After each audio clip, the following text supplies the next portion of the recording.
Also at the G20, President Moon Jae-in has called for member nations to work together on addressing challenges facing the global economy. He emphasized the need to resolve a trade conflict and stabilize financial markets. Our Park Hee-jun in Osaka tonight with more.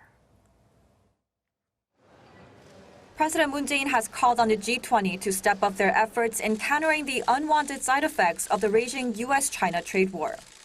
He said this at a G20 session on the global economy, trade, and investment on Friday. The global trade dispute dominated the discussions as the meeting came at a time when the international community struggles to find answers to growing economic uncertainties caused by the trade conflict. The expansion of trade wars and trade protectionism has also led the IMF and OECD to lower their economic growth forecasts for the global economy. According to the South Korean president, only the G20 can resolve the current economic challenges. Calling for active fiscal policies, he says it's crucial to strengthen global financial safety nets to respond to market uncertainties.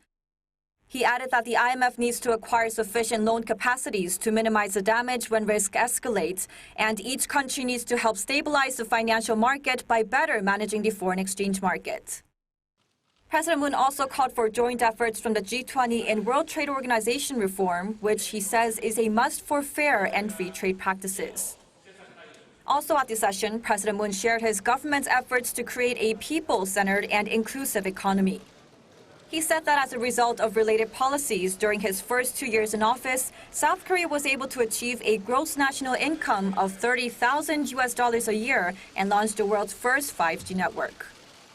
The trade war has once again been in the spotlight at this year's G20. The economic uncertainties that lie ahead are hard to predict, but President Moon says with confidence that they can be overcome with joint efforts among the G20 nations. Park Hee-jun, Arirang News, Osaka.